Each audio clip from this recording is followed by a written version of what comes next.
आइए प्रिय मित्रों, मैं आपका जाना पहचाना विनोद गांव बादरी से आपको ये बताने के लिए जा रहा हूँ इस क्लब के माध्यम से कि भाग्य का लेखा कभी मिटता नहीं है। देहाती अनमोल कहानी यूट्यूब चैनल के सौजन्य से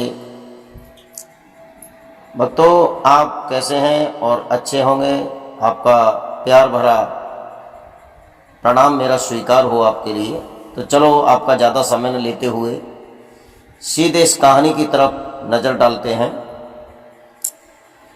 किसी तीर्थ स्थान में दो संत बैठे थे, गुरु और शिष्य। शिष्य के कपड़े सफ़ेद हैं, गुरु के कपड़े लाल हैं।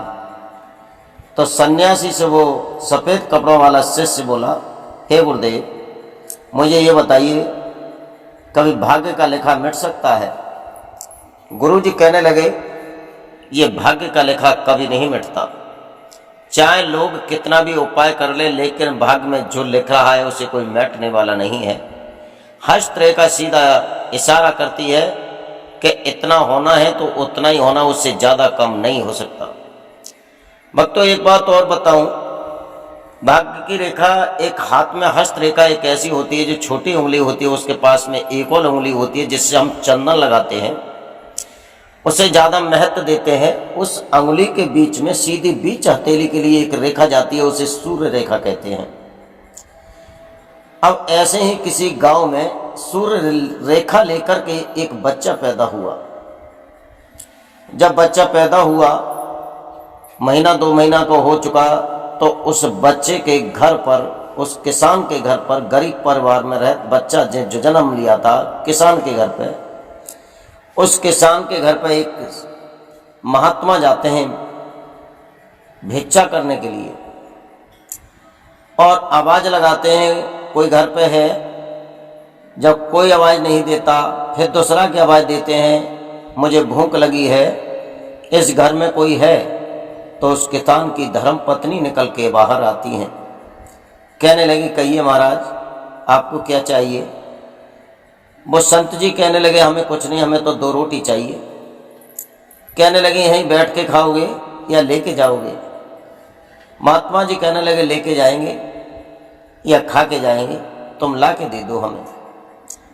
तब तक वो गरीब उस मजदूर की पत्नी अंदर रोटी लेने के लिए जाती है। उस महात्मा की नज़र उस बच्चे पे पड़ती है जो खाट पे बच्चा लेटा था। बच्चा भूख से व्याकुल था, हाथ पैर फेंक रहा था। ये तो आप भी जानते हैं, छोटा बच्चा रोता है तो पैर अलग चलाता है, हाथ अलग चलाता है, मुंह आया चिल्लाता है। और उस बच्चे के जब हस्तरेखा पर नज़र पहुंची है तो बाबा ने देखा, आहा, ये बच्चा तो भाई बहुत होनहार है। इसके हाथ में सूर्य रेखा दिखाई दे रही है जो राजा बनने की संकेत दे रही है। महात्मा जी और आगे बढ़े, उस बच्चे का हाथ पकड़ा, पूरी हस्तरेखा का निरीक्षण किया तो साफ साफ उस रेखा दिखाई दे रही थी। उनमें लिख रहा था कि 15 वर्ष के बाद में एक राजा की राजकुमारी से अपना विवाह करेगा और उसके बाद में उसी राजा का सिंहासन का अधिकारी बनेगा, उसी नगर का राजा बनेगा। महात्मा कहने लगे, बारे प्रभु, ऐसी जगह पे हीरा डाल देता जहाँ कदर नहीं होती, और तेरी माया तू ही जाने। इस गरीब मजदूर किसान के घर में तूने इस हीरा को भेज दिया। ये बातें बुदबुदा रही, तब तक वो किसान की धर्म पत्नी आ जाती है। आकर के कहने लगी, बाबा, आप मेरे बच्चे के हाथ को पकड़ करके क्या कर रहे थे? महात्मा जी कहने लगे, बेटी, मैं इस बच्चे का हाथ पकड़ करके इसकी हस्तरेखा देख रहा हूँ। एकदम वो कहने लगी, देवी, तो बाबा आपने क्या देखा? बताने लगे, मैंने देखा है ये तेरा बच्चा 15 वर्ष पर जाकर के 16 वर्ष का हो जाएगा, एक राजकुमारी का ये पति बनेगा, राजा का दामाद बनेगा और उसी राजा के सिंहासन का अधिकारी बनेगा। तब तक किसान आ जाता है। किसान कहने लगा, आप झूठ कह रहे हो, ये हमारे भाग्य कहाँ है जो हमारा बेटा इस राज्य का अधिकारी बन जाए, उत्तराधिकारी, और राजा की राजकुमारी से शादी करे। ऐसा नहीं हो सकता, हमें नहीं लगता। महात्मा जी कहने लगे, इसी गांव के पल्ले किनारे पे मैं रहता हूँ, मेरी कुटी है, 15 साल में 16 साल में मैं मर नहीं जाऊंगा, मुझे देख लेना, पकड़ लेना, लेकिन ये सत्य है। महात्मा जी वहां से निकल के चले जाते हैं। अब पूरे नगर में ये हल्ला हो गया कि फलाने किसान के यहाँ, मजदूर के यहाँ एक बच्चे ने जन्म लिया है, और जब 17-18 साल का हो जाएगा तब राजा की लड़की के साथ शादी होगी, राजकुमारी के साथ शादी होगी, और उसी राजा का वो उत्तराधिकारी बनेगा। अब तो गांव के लोग उसके दर्शन करने के लिए जाने लगे हैं। जब दर्शन करने के लिए जाने लगे हैं, एक बार उसी राज्य का राजा, राजाओं की आदत होती है शिकार खेलना, घूमना फिरना, डोलना, वन विहार करना, अपने मंत्री से कहा घोड़ा लेकर के लाओ, हमें वन विहार जाना है। जब मंत्री घोड़ा लेकर के आते हैं, राजा उसमें बैठ जाते हैं और जंगल में वन विहार के लिए निकल जाते हैं। राजा बड़े शौकीन थे घोड़ा दौड़ाने के।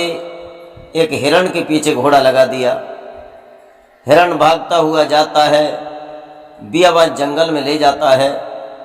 इधर घोड़ा को भी प्यास लगती है और राजा को भी प्यास लगती है। राजा अपने घोड़ा को दौड़ाते दौड़ाते उसी नगर में आ जाता है जहाँ किसान मजदूर के घर में वो बच्चा जन्म ले लेता है। अब जब आया तो उस महात्मा की कुटी पे जब राजा आया, राजा ने देखा महात्मा तो अपने ध्यान मगन में मस्त बैठे हैं। आकर के कान पे आवाज देता है, महाराज मुझे प्यास लगी है, जल थोड़ा सा जल देंगे क्या? संत जी ने आंखें खोली, आंखें खोल करके कुटिया में अंदर गए, बहुत स्वस्थ जल लेकर के आए, ठंडा और मीठा। महात्मा ने जल दिया है, राजा ने जल पिया, और जल सेवन करने के बाद में बहुत सी भीड़ वहाँ होके निकल के जा रही थी। तो राजा ने पूछ लिया, महाराज ये भीड़ कहाँ जा रही है? एकदम बताया, एक मजदूर के यहाँ एक बच्चा ने जन्म लिया है, और उस बच्चे ने जब जन्म लिया है तो उसकी हस्तरेखा दिखाई दे रही हैं कि इसी नगर का, इसी राज्य का जो राजा है सूत्रकेतु, उसकी पुत्री से इस पुत्र का जन्म होगा, उस राज्य का अधिकारी बनेगा। राजा कहने लगा, महात्मा जी आप गलत कह रहे हैं, सूत्रकेतु नाम मेरा ही है और मैं इस राज्य का राजा हूं। मेरे पहले तो मैं इसलिए हंस रहा हूं, और हंसने लगा, और फिर महात्मा ने पूछा क्यों हंस रहे हो? तो राजा ने कहा मैं इस नगर का मैं ही राजा हूं और हंस इसलिए रहा हूं कि मुझ पर कोई संतान नहीं है, तो इस लड़के की मेरी पुत्री के साथ में शादी हो कैसे जाएगी?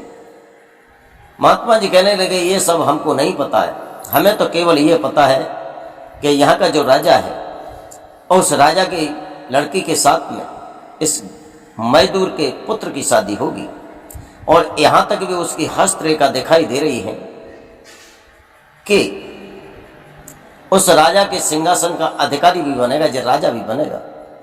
राजा हंसता हुआ घोड़ा पर सवार होते हुए अपने राज्य में आ जाता है। सारी रात वो उसको यही निकल जाती है, ये क्या होगा, छोटा सा गरीब का लड़का मेरा दामाद बना तो बहुत हंसी हो जाएगी, उसके बाद में मेरा शासन छिना लेगा, ये होने वाला क्या है? चलो अभी 15 वर्ष तो काफ़ी दूर हैं, देख लेते हैं। सुबह होता है, उस राजा ने एक ब्राह्मण का स्वरूप बना करके, कंधे में झोली डाल करके और भिक्षुक का रूप लेकर के उसी गांव में आ जाता है। भीख मांगते मांगते उस किसान मजदूर के घर पहुंचा, जा करके सबकी हस्तरेखा देखता है। किसान मजदूर भी उस बच्चे को लाता है, कहता है महाराज, ब्राह्मण बना हुआ राजा से कहता है, हे ब्राह्मण देव हमारे इस पुत्र की हस्तरेखा देखिए।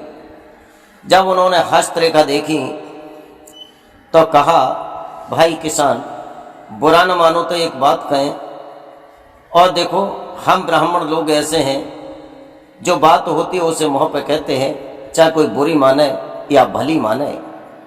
किसान कहने लगा, नहीं महाराज आप जरूर अवश्य कहिए कि आप क्या कहना चाहते हैं।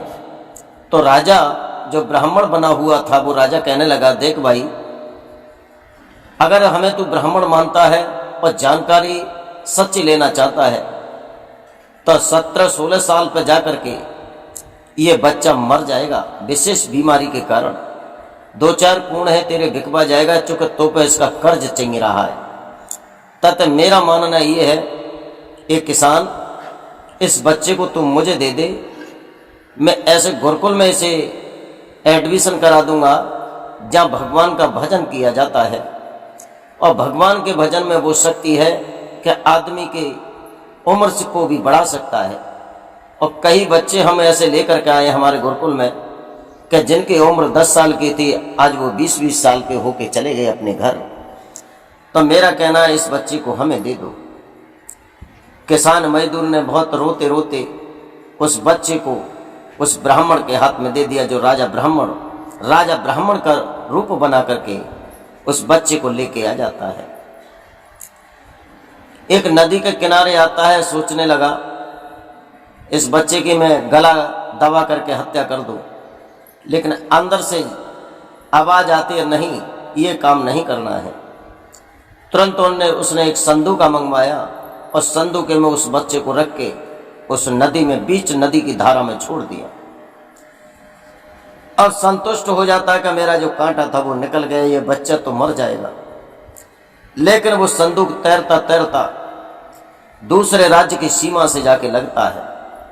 वहां पर एक सेठ नहाने के लिए सुबह सुबह आता है, देखता है ये संदूका इस नदी में बहाता हुआ जा रहा है। आगे बढ़ करके संदूका को खींचता है, उस संदूका से खोल के देखता है तो उसमें एक बच्चा पैर का अंगूठा मुंह में लगा हुआ है।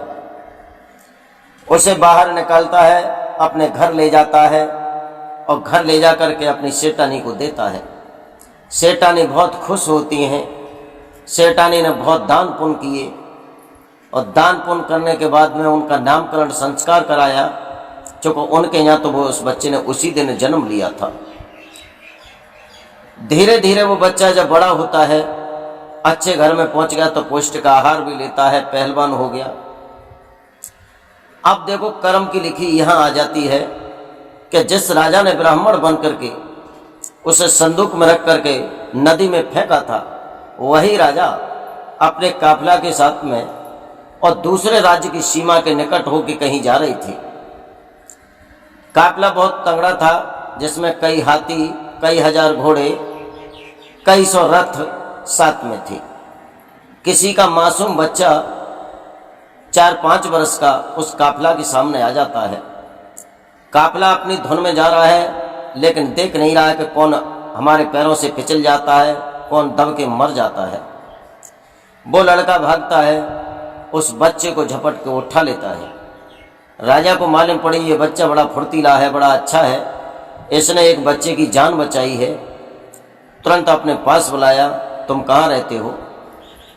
वो बच्चा कहने लगा, महाराज मैं यहीं रहता हूँ, इस नदी के किनारे पे एक गांव है और मैं एक सेठ का बेटा हूँ। सेठ को बुलाया, सेठ से कहा ये बच्चा तुम्हारा बहुत अच्छा होनहार है, फुर्तीदार है, और अगर तुम ना चाहो तो आपसे एक बात कहना चाहते हैं। सेठ जी कहने लगे, बताइए क्या कहना चाहते हो? इस बच्चे को हमें दे दो, हम इसकी नौकरी लगाएंगे और अपने घर पर रखेंगे। सेठ ने कहा, ठीक है महाराज, आप ले जाओ। अब उस राजा ने उस बच्चे को अपने हवाले किया है और एक पत्र लिखा। पत्र में लिखा है कि हे रानी, जिस लड़के को मैं भेज रहा हूँ, मैं तो काफ़ी दिन में लौटूंगा, जब तक मेरा कार्य संपन्न नहीं होगा तब तक मैं नगर आ नहीं सकता। लेकिन मैं इस बच्चे को भेज रहा हूँ, इस बच्चे को घर बुला करके इसका कत्ल कर देना और कहीं ऐसी जगह पर फेंक देना कि इसका नाम निशान ना रहे। और महाराज ने अपने साइन कर दिए, ऊपर से मोहर लगा दी और उसे लपेट करके उस बच्चे के हाथ में दे दिया। वो लड़का वहाँ से चलता है उस राजा के नगर के लिए। चलते चलते रात्रि हो जाती है। बियावन जंगल में एक छोटी सी झोंपड़ी दिखाई देती है। जब उस झोंपड़ी में घुसने का प्रयास करता है, जब अंदर धंसता है झोंपड़ी में, तो उसमें नीचे कुछ सीढ़ी जा रही हैं और सीढ़ी के द्वारा उतरता हुआ जाता है तो एक महल से वो सीढ़ी जुड़ रही हैं।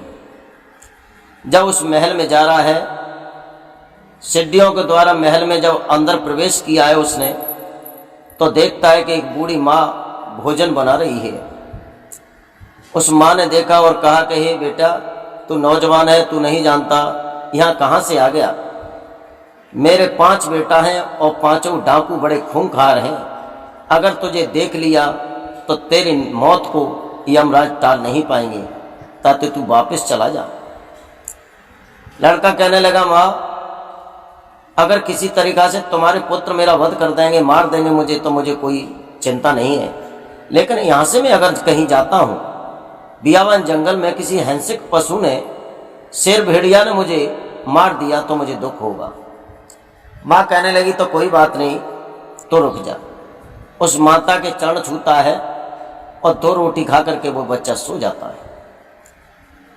और ज़्यादा रात्रि होने के विपरीत डाकू आ जाते हैं। डाकुओं ने देखा ये कौन है, तो बूढ़ी माता ने बताया, जे गैलाऊ है, जे जा रहा था, अधिक रात होने के कारण मैंने यहाँ पर रोक लिया है। कहने लगे तो इसका कत्ल कर दें। दूसरा कहने लगा, नहीं, प्रत्येक व्यक्ति का कत्ल करना ठीक नहीं है, इसके पास भी कुछ है नहीं, और निर्दोष इसका वध कर दें तो हमें अच्छा नहीं लगेगा, पाप ही झेलना पड़ेगा। एक बदमाश कहने लगा, तो चलो इसकी जेब में तो देख लो। जब जेब में हाथ डाला है तो एक पत्र निकला, और पत्र में लिख रहा था, जो राजा ने लिखवाया था, कि हे रानी, इस लड़के को हम भेज रहे हैं, इसे तुम मार करके कहीं फेंकवा देना तो हमारा कांटा निकल जाएगा, बाकी बात मैं आकर के बताऊंगा। डाकू कहने लगे, ये भोला भाला नहीं जानता, पत्र लेके जा रहा है, लेकिन इसकी मौत निश्चित है। उन डाकुओं ने वो पत्र निकाला, उस पत्र को अपने पास रख लिया। दूसरे पत्र में लिखा कि हे रानी, मैं आपका पति आपको ये संकेत करता हूँ कि जो लड़का मैं भेज रहा हूँ, इस लड़के के साथ में अपनी बेटी की शादी तत्काल में करनी है, और मैं तो देर से लौटूंगा, लेकिन इस लड़के के साथ में अपने राजकुमारी की शादी मेरे आने से पहले तुम कर देना। और नीचे राजा के साइन बना दिए, ऊपर से वैसी मोहर बना दी। सुबह होता है, लड़का वहाँ से चलता है। उसी राजधानी में पहुंचा। मंत्री ने पूछा, तुम कौन हो, कहाँ से आए हो? पत्र दिखाया। मंत्री यंत्र लेकर के गए।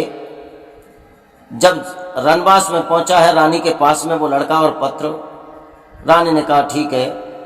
तुरंत चतुर ब्राह्मणों को बुला करके उस लड़की की शादी कर दी, यानी अपनी राजकुमारी की और लड़का की दोनों की शादी रचा दी, और उस गद्दी पे बैठा दिया जिस पर राजा बैठता था।